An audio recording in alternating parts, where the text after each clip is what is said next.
Hello दोस्तों, examination classes में आपका स्वागत है। हाँ दोस्तों, यूपी पुलिस कंप्यूटर ऑपरेटर में दोस्तों कल का मेरा थ्योरेटिकल टॉपिक था future skills and overview of cyber security. आज दोस्तों उसी का एमसीक्यू मीन्स की जो प्रीवियस एग्जामों में अलग अलग एग्जामों में पूछे गए हैं सभी क्वेश्चन, उनको आज मैं डिस्कस करूंगा। ठीक है, आइए देखिए पहला क्वेश्चन क्या है। What are the future skill primarily defined as, मुख्य रूप से भविष्य के कौशल विकास के किस रूप में परिभाषित किया जाता है। कौशल को किस रूप में परिभाषित किया जाता है। तो आपको ये चीज मैं कल ही अवगत कराया था कि फ्यूचर स्किल्स होता क्या है। फ्यूचर स्किल से थोड़ी सी बातों को समझ लीजिए। जैसे देखिए, जो भी व्यक्ति होगा मतलब तेजी से बदलते परिवेश में जटिल मतलब कॉम्प्लेक्स सिचुएशन, ठीक है, जिससे वो परिचित नहीं होता है, ठीक, स्वतंत्र रूप से हल करने में उसे सक्षम बनाता है। ठीक है, समझ में आया। समस्याओं में बहुत तरीके के हो जा सकते हैं। जैसे कौन कौन समस्या हो सकती है उनको यहां पे लिख लीजिए। नवाचार हो सकता है, अवलोकनात्मक हो सकता है,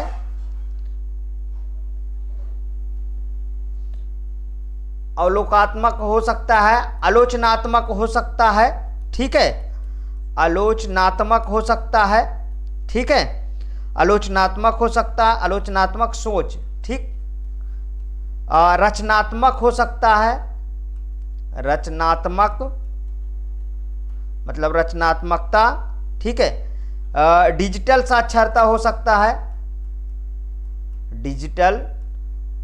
डिजिटल साक्षरता, ठीक, मतलब ये सभी परिस्थितियों में इन सभी परिस्थितियों को वो क्या करे, एक्सेप्ट करे या इसमें शामिल हो, उसी को कहते हैं दोस्तों फ्यूचर स्किल्स। अब इसमें ऑप्शन को पढ़ते हैं। Skills that are only acquired through the formal education, कौशल जो केवल देखिए जुड़ गया है, ओनली जुड़ गया है, कभी ऑप्शन सही नहीं होगा। ठीक है, ध्यान रखिएगा। कई बार मैंने ऑप्शन को जो है डिस्कार्ड करवाया है इस तरीके के, और वो बिल्कुल सही गए हैं। आगे दूसरा पढ़िए। Component that allow the individual to the solve simple problem, योग्यताएं जो व्यक्तियों को सरल समस्याओं को हल कर, क्या व्यक्ति जो है केवल सरल समस्या ही हल करेगा क्या, ऐसा होता है क्या? नहीं। ठीक है, यहां पे देखिए competence for the solving complex situation, complex problems in emerging, हाँ, कोई जनरल डायरेक्शन मतलब उभरते संदर्भों में जटिल समस्याओं को हल करने की योग्यताएं, उसी को दोस्तों कहते हैं फ्यूचर स्किल्स। बिल्कुल करेक्ट दोस्तों, सी ऑप्शन में जो मैंने परिभाषा अभी आपको बताया वो मैच कर रही है यहाँ पे। लेकिन डी भी देख लीजिए। Skills that acquire the constant external direction, कौशल जिनके लिए निरंतर बाहरी निर्देश की आवश्यकता होती है, ये नहीं होगा दोस्तों, मतलब सी ऑप्शन करेक्ट है। आगे चलिए, आगे चलते हैं।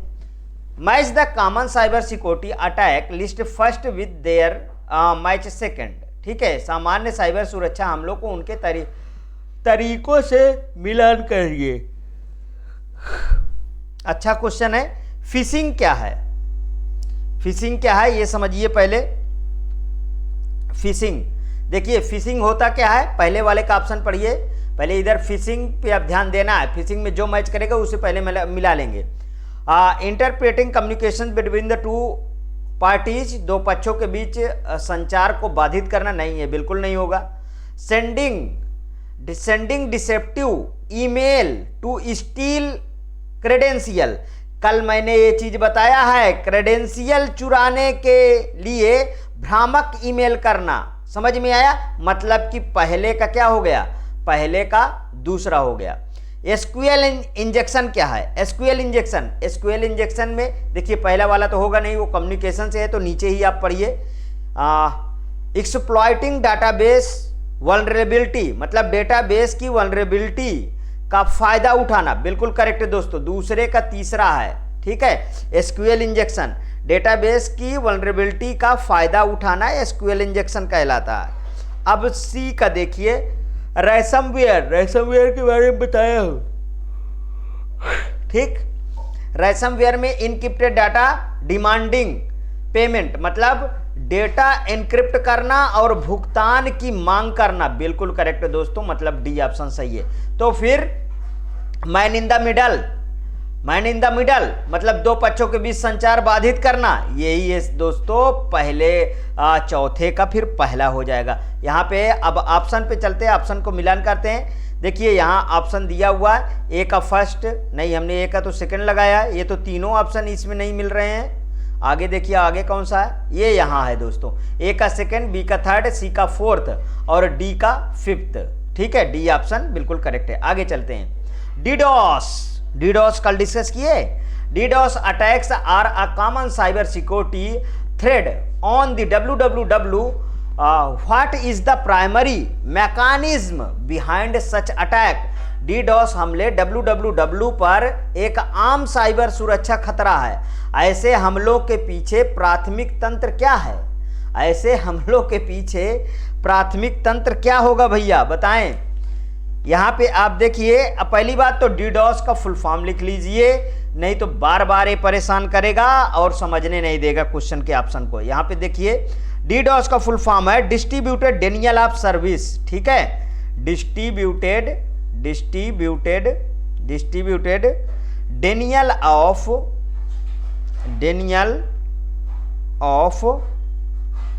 Service, Daniel of service, distributed Daniel of service.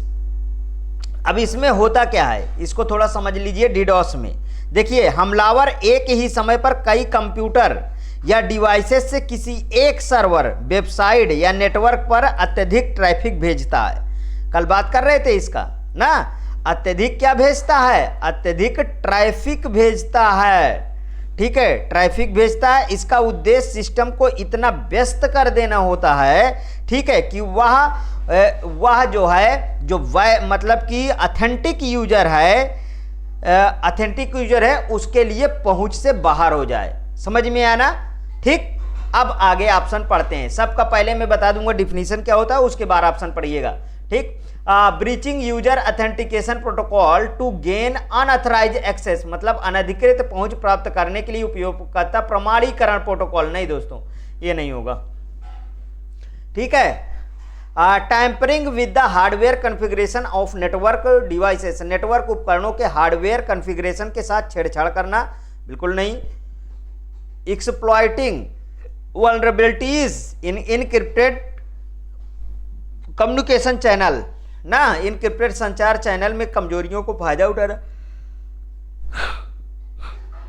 आगे पढ़िए, आगे का कुछ, आगे ऑप्शन में क्या है, ओवरलोडिंग अ लार्ज, देखो ओवरलोडिंग लिख लीजिए ना, overloading a large server with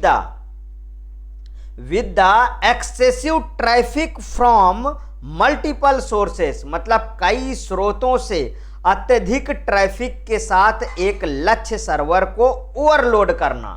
एक लक्ष्य सर्वर को क्या करना, ओवरलोड करना। मतलब दोस्तों डी ऑप्शन सही जा रहा है। ठीक है, और लास्ट वाला तो नन ऑफ दीज है, तो डी ऑप्शन इसका सही है। ओवरलोड कर देता है जिससे वैध यूजर के पास जो है सोर्स ही नहीं पहुंच पाता है। ठीक, आगे देखते हैं। अब देखिए कॉलम ए को फिर से कॉलम बी को मिलाना है, कॉलम ए को कॉलम बी से मिलाना है। अब चलिए मिलाते हैं। क्लाउड कंप्यूटिंग क्या होता है? क्लाउड कंप्यूटिंग याद कर लीजिए पहले। क्लाउड कंप्यूटिंग मतलब दिमाग में आप रख लीजिए कीवर्ड और इधर पढ़ते रहिए। Running multiple operating system on a single physical machine, नहीं ये तो नहीं हो सकता। ठीक है, आगे पढ़ते हैं। Distributed data processing closer to the data sources, data स्रोत के करीब डेटा प्रोसेसिंग वितरण करना, ये भी मेरे हिसाब से नहीं है। On demand computing resources access via the internet, यही सही होगा। मतलब कि पहला का तीसरा आ गया, इंटरनेट के माध्यम से एक्सेस किए जाने वाले ऑन डिमांड कंप्यूटिंग संसाधन। ठीक है, ऑन डिमांड कंप्यूटिंग संसाधन। ठीक है, क्लाउड कंप्यूटिंग क्या होता है? क्लाउड कंप्यूटिंग होता है on demand computing resources access via the internet. Internet के माध्यम से एक्सेस किए जाने वाले ऑन डिमांड कंप्यूटिंग संसाधन। दूसरा को मिलाइए वर्चुअलाइजेशन, वर्चुअलाइजेशन ना, किसको मिलाना है अब, वर्चुअलाइजेशन। वर्चुअलाइजेशन, वर्चुअलाइजेशन का पहला ही वाला था क्या, virtual running multiple the operating system on the single physical machine से, एक ही भौतिक मशीन पर कई ऑपरेटिंग सिस्टम चलाना ना, यही तो है दोस्तों वर्चुअलाइजेशन। ठीक है, ये देखिए दूसरा का क्या पहुंच गया दोस्तों, पहला में, दूसरा का हमारे पास क्या आ गया, पहला। अब यहां पे मिलाइए, और अब यहां पे सी वाले को मिलाइए एज कंप्यूटिंग। एज कंप्यूटिंग क्या था, distributed data processing closer to the data sources, data source के करीब डेटा प्रोसेसिंग, डाटा प्रोसेसिंग वितरण करना, मतलब बी ऑप्शन सही है। ठीक है, यहाँ पे देखिए क्वांटम कंप्यूटिंग, क्वांटम कंप्यूटिंग मतलब leveraging quantum phenomena for the computation, गणना के लिए क्वांटम परिघटना का लाभ उठाना, मतलब डी का चौथा ही होगा। ठीक है, leveraging quantum phenomena for the computation. दोस्तों अच्छे क्वेश्चन है ना, देखिए ये सब आपको तैयार होने चाहिए, तभी आप क्वेश्चन को क्या कर सकते हो, हैंडल कर सकते हो इस तरीके के, ध्यान रखिएगा। अब आ जाइए नेक्स्ट क्वेश्चन। नेक्स्ट क्वेश्चन में मतलब crypto currency, crypto currency transactions क्या होता है, क्रिप्टो करेंसी लेन देन के लिए कौन सी तकनीक का आधार होता है। देखिए अब क्रिप्टो करेंसी पहले जानने के पहले हम लोग बात करेंगे इसके बारे में, मतलब कि मैंने आपको बताया है ब्लॉकचेन ना, बताया था ना ब्लॉकचेन, कल बताया था ब्लॉकचेन।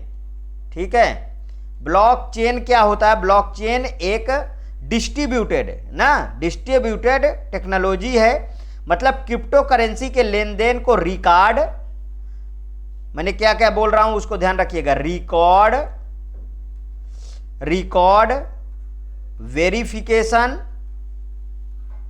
रिकॉर्ड वेरिफिकेशन, ठीक है, और क्या करती है, सिक्योर, सिक्योरिटी लिख लीजिए चाहे, सिक्योरिटी, ठीक है, एक तरीके से संरक्षित करती है, या तकनीकी या टेक्नोलॉजी लेन देन की ट्रांसपेरेंसी, ठीक है, लेन देन की ट्रांसपेरेंसी, सिक्योरिटी, और ये सब चीज में मतलब कोई चेंजेबल ना हो उसे क्या कहते हैं, क्रिप्टो करेंसी।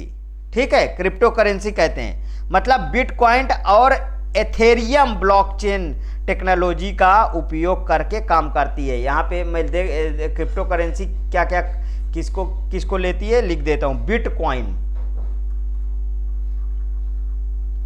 बिटकॉइन, और एक और लिख लीजिए Ethereum blockchain.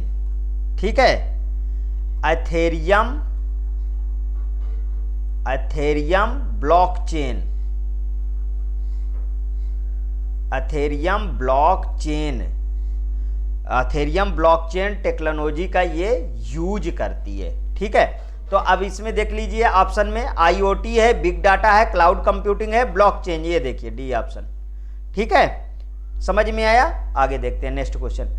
Which one of the following refers to the technique use for verifying the integrity of the message, निम्नलिखित में से कौन सा संदेश की अखंडता मतलब इंटीग्रिटी को सत्यापित करने के लिए प्रयुक्त की जाने वाली तकनीक को संदर्भित करता है। ठीक है, संदर्भित करता है। यहां पे देखिए protocol, digital signature, description algorithm, message digest, none of the above. तो ये क्या कह रहा है, निम्नलिखित में से कौन सा संदेश की अखंडता, इंटीग्रिटी ना, ठीक है, तो ये क्या है, मैसेज डाइजेस्ट होगी। ठीक, ये एक टेक्नोलॉजी है, मैसेज डाइजेस्ट क्या है, एक टेक्नोलॉजी है। ठीक है, मैसेज डाइजेस्ट। ठीक, आगे देखिए next question. Which of the following refer to exploring appropriate ethical behavior related to the online environment and digital media platform? निम्नलिखित में से कौन सा ऑनलाइन वातावरण और डिजिटल मीडिया प्लेटफॉर्म से संबंधित उचित नैतिक व्यवहार की खोज को संदर्भित करता है? उचित नैतिक व्यवहार की खोज को संदर्भित करता है। ध्यान रखिएगा, इसमें क्या क्या आएगा? इसमें cyber security, cyber law, cyber ethics आएगा ना। साइबर एथिक्स है क्या, समझिए। साइबर एथिक्स ऑनलाइन एनवायरनमेंट और डिजिटल मीडिया प्लेटफॉर्म पर, ठीक है, और डिजिटल मीडिया इसमें लिखा भी है ये चीजें। देखिए इसके डिफिनीशन में ये चीज लिख के रखा है, वही चीज तो पूछ रहा है। निम्नलिखित में से कौन सा ऑनलाइन वातावरण और डिजिटल मीडिया प्लेटफॉर्म से संबंधित उचित नैतिक और व्यवहार की खोज को संदर्भित करता है? तो वो होता है दोस्तों साइबर इथिक्स। ठीक है, साइबर इथिक्स विशेष रूप से एक नैतिक सिद्धांतों और आचरणों का अध्ययन करता है, ठीक है, जो इंटरनेट और डिजिटल दुनिया में संक्षेपित होते हैं ये। ठीक, समझ में आया? आगे बढ़ता हूं।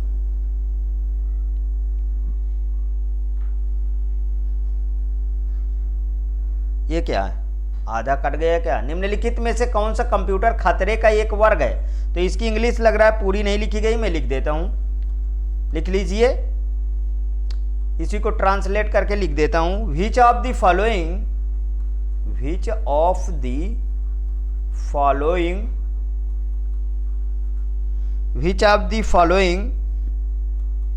Is a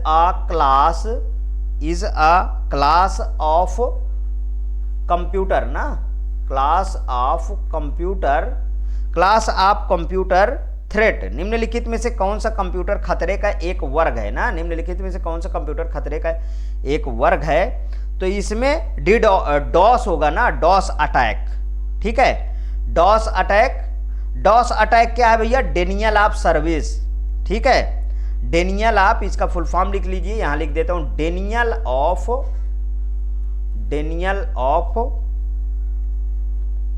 services. ठीक है, तो यही तो इसका सही होगा option, denial of services, soliciting, stalking और फिशिंग। तो डेनियल ऑफ सर्विसेज होता क्या है इसको समझिए। डेनियल ऑफ सर्विस एक साइबर अटैक है। ये क्या है दोस्तों? एक साइबर अटैक है। कल मैंने बताया था साइबर अटैक है ये। ठीक है, साइबर अटैक है जिसमें अटैक किसी सिस्टम या नेटवर्क को इतना अधिक दोस्तों ट्रैफिक भेजते हैं कि वह वैध उपयोगकर्ताओं के लिए अनुपलब्ध हो, मतलब अनअवेलेबल हो। मतलब कि ट्रैफिक शब्द याद कर रखिए, डीडॉस आए या डॉस आए, दोनों में आपका ये काम करेगा। ठीक है, ट्रैफिक शब्द। ठीक, समझ में आया? तो मतलब ए नंबर सही है। आगे देखिए, match the following cyber attacks with their definitions. निम्नलिखित में से साइबर अटैक का उसकी परिभाषाओं से मिलान कीजिए। ठीक, परिभाषाओं से क्या करना है? मिलान करना है। रैंसमवेयर, फिशिंग, की लॉगिंग और डीडॉस। ओह माय गॉड, ये तो अच्छा है क्वेश्चन। ये जितनी चीजें कल पढ़ाया था वही तो पूछ रहा है। मतलब यहाँ पे देखिए रैंसमवेयर। अब रैंसमवेयर आप माइंड में रखिए और आगे के यहाँ इधर का पढ़िए। देखिए, ransomware encrypts data for the ransom के लिए डेटा को इनक्रिप्ट करना, बिल्कुल सही है, पहले का यही मिल गया। दूसरा देखिए, फिशिंग क्या है? Send deceptive email to steal data, मतलब डेटा चुराने के लिए भ्रामक ईमेल भेजना, बिल्कुल करेक्ट है दोस्तों। मतलब कौन सा सही हो गया? ठीक है, भ्रामक ईमेल भेजना ना, ये फिशिंग में आता है। और कीलॉगर को समझिए, कीलॉगर इसको पढ़िए भैया, कैप्चर्स कीबोर्ड इनपुट। की लॉगिंग क्या होता है? कीबोर्ड इनपुट कैप्चर कर लेता था ना, कल मैं बताएं, ये भी सही हो गया। अरे ये तो बहुत अच्छा है। डीडोस में जानते हो सर्वर पर ट्रैफिक से ओवरलोड हो जाना। ठीक है, ये भी सही हो गया। अरे एक का पहले का ये, दूसरे का दो, देखिए इसमें कहीं मिल रहा है, ये पहले का चौथा, बी का फर्स्ट, सी का, अरे ये मिल गया दूसरे नंबर पे। ठीक है, शाबाश, क्या क्वेश्चन था। यहाँ पे देखिए, कंप्यूटर सिक्योरिटी में सेंध लगाने का कार्य। अरे कंप्यूटर सिक्योरिटी में सेंध लगाने का कार्य किसका था? हैकिंग का था ना। यहाँ पे देखिए ईमेल वायरस स्पैम हैकिंग सेंध लगाने कहीं पे बात आए हैकिंग, मतलब हैकिंग क्या करता था, ये अनधिकृत गतिविधियों जिसमें कोई व्यक्ति हो या समूह कंप्यूटर सिस्टम में प्रवेश कर डेटा को चोरी करना, मालवेयर फैलाना, सेवा से इंकार मतलब डीडॉस, ठीक है, और सिस्टम को कंट्रोल करना, फिशिंग और रैंसमवेयर, हैकिंग के सब क्या हैं, प्रकार हैं। ठीक, आगे देखते हैं next. Which type of the malware सिर्फ self replicates to spread across network, किस प्रकार का मालवेयर स्वप्रतिकृत बनाकर पूरे नेटवर्क में फैल जाता है, स्वप्रकृति बनाकर पूरे नेटवर्क में फैल जाता है, बताएं। ट्रोजन, स्पाईवेयर, टाइम बॉम्ब की रूट किट, मतलब ये मालवेयर स्वप्रतिकृत पूछ रहा है, ध्यान रखिएगा, स्वप्रतिकृत की बात कर रहा है। तो मैंने इसमें बताया था कि वार्म आता है, स्वप्रतिकृत। सेल्फ रिप्लिकेट वो कौन सा होता है, वो वार्म होता है। वार्म क्या करता है, सेल्फ रिप्लिकेट करता है, सेल्फ रिप्लिकेट कैसे करता है, मतलब देखिए जैसे यहाँ पे 1 है, फिर 2 बना लेगा, 2 का 4 बना लेगा, 4 का ठीक है 4 का फिर तोड़ लेगा, ऐसे मतलब ये तब तक तोड़ता रहेगा जब तक कि आपकी हार्ड डिस्क फुल नहीं हो जाती है। ठीक, समझ में आया।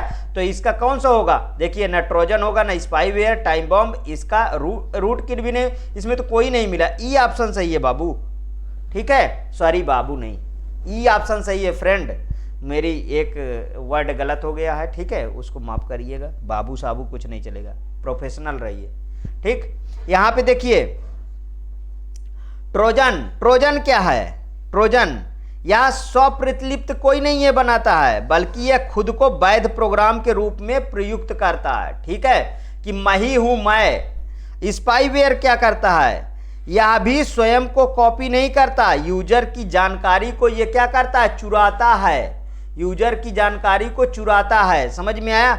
टाइम बॉम्ब क्या है भैया, यह एक प्रकार का मालवेयर है, समझ लीजिए, जो किसी विशेष घटना या समय पर सक्रिय होता है। ठीक है, पहले मतलब निष्क्रिय रहता है, पहले क्या होता है, ये निष्क्रिय रहता है और बाद में ये क्या हो जाता है, सक्रिय हो जाता है। ठीक है, ध्यान रखिएगा, ये है टाइम बॉम्ब। रूट किट क्या है, यह सिस्टम को कंट्रोल करने और छिपने के लिए डिजाइन किया गया है। ठीक, समझ में आया।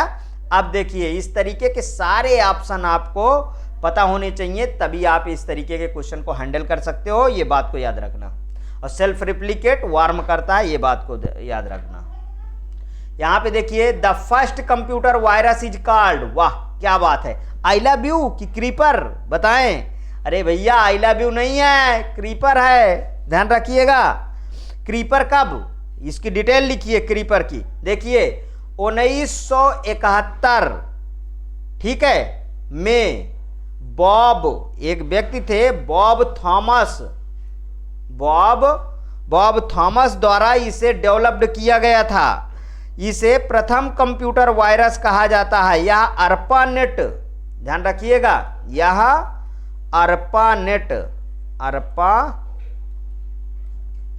अर्पानेट पर एक प्रयोग के रूप में बनाया गया था और यह सिस्टम पर एक संदेश छोड़ता था। उस संदेश को मैं लिख देता हूं यहां पर, I am creeper, I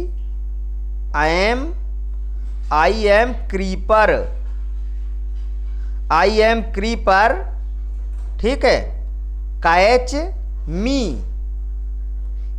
me if you can, ये वाला ये संदेश छोड़ता था। ठीक, समझ में आया। अब तो नहीं भूलेंगे आप, बिल्कुल नहीं भूलना है।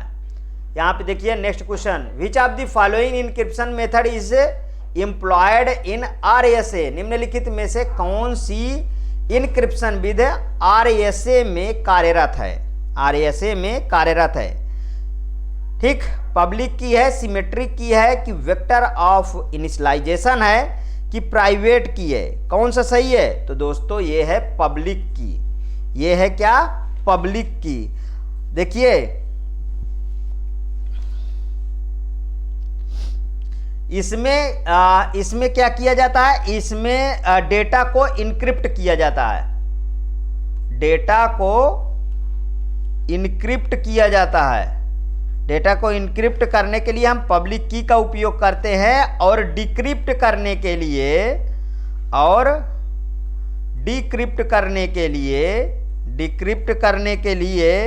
प्राइवेट की का उपयोग करते हैं। किसका? प्राइवेट की का उपयोग करते हैं। डेटा को इनक्रिप्ट करने के लिए पब्लिक की, ठीक समझ में आया, और डिक्रिप्ट करने के लिए प्राइवेट की का उपयोग करते हैं। अच्छे से समझिएगा, भूलना नहीं, भूलना मना है, बस भूलिएगा कभी नहीं। साइबर सुरक्षा हमलों के लिए क्या शब्द है जो बड़े पैमाने पर अटैक नेटवर्क बनाने के लिए एक साथ कई परस्पर जुड़े उपकरणों को लक्षित करता है।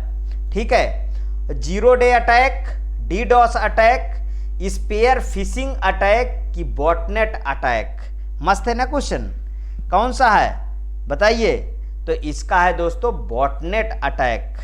बॉटनेट अटैक क्या है? यह एक साइबर हमला होता है जिसमें एक बड़ी संख्या में जो कंप्यूटर संक्रमित होता है उसकी बात मैं कर रहा हूं, एक साथ किसी लक्षित नेटवर्क या सिस्टम पर हमला करते हैं। इन संक्रमित यूजर्स को बॉट्स कहा जाता है। मतलब जो यूजर्स संक्रमित करता है उसे हम क्या कहते हैं? उसे हम बॉट्स कहते हैं। ठीक है, बॉट्स कहते हैं। और बॉटनेट अटैक का मुख्य उद्देश्य होता है नेटवर्क के आइडेंटिटी की कमी में डालना। ठीक है, डेटा चोरी या अन्य नुकसान पहुंचाना, ये सब तो इसका काम ही है बॉटनेट का। आगे बढ़ता हूं, निम्न में से कौन सा लॉजिक बॉम्ब के लिए सही है? अब इधर तो सिंपल सा क्वेश्चन है। या घुसपैठियों द्वारा मालवेयर में अंतर्विष्ट कोड है, ये सभी इसे निश्चित फाइल की उपस्थिति अनुपस्थिति लॉजिक बम्ब, ठीक है, द्वारा अथवा विशिष्ट तारीख समय पर ट्रिगर किया जा सकता है। यह निष्क्रिय पड़ा रहता है जब तक कि पूर्व परिभाषित अवस्था प्राप्त नहीं हो जाती है। तो कौन सा सही है लॉजिक बम्ब के बारे में? यह घुसपैठियों द्वारा मालवेयर में अंतर्विष्ट कोड। ठीक है, समझ में आया? देखिए, लॉजिक बम्ब एक तरह का मालवेयर है, ऑपरेटिंग सिस्टम या सॉफ्टवेयर में एम्बेडेड होता है। ओएस की बात करो अथवा सॉफ्टवेयर में क्या होता है? एम्बेडेड होता है। सॉफ्टवेयर में एम्बेडेड होता है। यह निश्चित शर्तों के पूरा होने पर दुर्भावनापूर्ण काम करता है। ध्यान रखिएगा। नेक्स्ट क्वेश्चन, वर्ष 2000 में शुरू होने वाली तिथियों के लिए कैलेंडर डेटा स्वरूप संग्रहण से संबंधित कंप्यूटर बग की श्रेणी क्या है? CRM है, Y2K है कि B2B है कि SAP है? कौन सा सही है? तो ये है दोस्तों Y2K। ठीक है, Y2K। देखिए, वर्ष 2000 की समस्या को समझिए आप। पहले 2000 की समस्या को समझिए। 2000 की समस्या जिसे हम बोलते थे Y2K समस्या। ठीक है, इसको या 2000 की समस्या कहिए या तो Y2K कहिए। ठीक है, 2000 में शुरू होने वाली तिथियों के लिए कैलेंडर डेटा के प्रारूप और स्टोरेज से संबंधित कंप्यूटर बग की एक श्रेणी थी जिसे हम Y2K, इसमें Y साल, Y को क्या दर्शाया गया है? ईयर दर्शाया गया है। Y को ईयर। ठीक है, 2K 2000 को प्रदर्शित करता है। 2K वो 2000 को प्रदर्शित करता है। ठीक है, मतलब कि कंप्यूटर 31 दिसंबर 1999 से आगे के साल बदल पाने में सक्षम नहीं थे। सिस्टम अगले साल के लिए तारीख और महीना बदल सकते थे, लेकिन साल के 2 आखिरी अंक को छोड़कर पहले अंक नहीं बदले जा सकते थे। ठीक है, इस तरह हम 1 जनवरी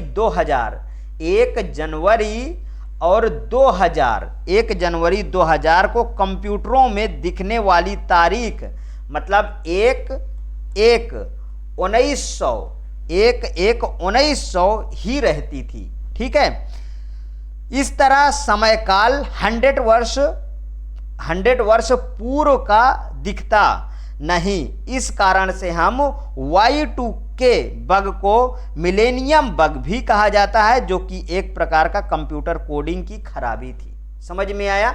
अब समझ में आया कि नहीं आया? इतना बड़ा इसमें थ्योरी है। आगे देखिए, निम्न में से कौन सा डिजिटल लेजर है जिसमें क्रिप्टो करेंसी में किए गए लेन देन कालानुक्रमित रूप से सार्वजनिक रूप से दर्ज किए जाते हैं अभी इसके पहले में इस तरीके के क्वेश्चन बता चुका हूं। ठीक है, तो डेटाबेस हो गया कि वॉल्ट हो गया कि और कुछ है ही नहीं, तो यहाँ पे सी नंबर में लिख लीजिए ब्लॉकचेन ना। ब्लॉकचेन को डिस्कस कर चुका हूं। ठीक है, ये इसी का क्या है, ब्लॉकचेन सही होगा। नेक्स्ट क्वेश्चन यहां पे देखिए, सुरक्षा सेवाएं जैसे गोपनीयता, डेटा अखंडता, इकाई प्रमाणीकरण और डेटा मूल प्रमाणीकरण प्रदान करने के लिए गणितीय तकनीकों का उपयोग क्या कहा जाता है? क्रिप्टोलॉजी कहा जाता है कि क्रिप्टोग्राफी कहा जाता है, क्रिप्टोग्राफिक एल्गोरिदम कहा जाता है कि क्रिप्टो एनालिसिस कहा जाता है? बताइए कौन सा सही है? तो क्रिप्टोग्राफी कहा जाता है ना। ठीक,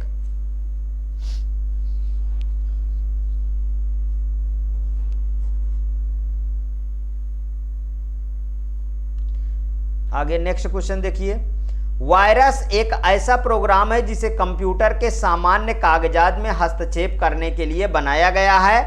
इनमें से कौन सा वायरस का एक प्रकार नहीं है? देखिए, बूट सेक्टर वायरस होता है, सिस्टम वायरस होता है, फाइल वायरस भी होगा ना। डिस्क वायरस कहां से होता है? ये नहीं होता दोस्तों, तो यही सही होगा। नहीं पूछा है ना, नहीं पूछा है तो मतलब डी ऑप्शन सही है।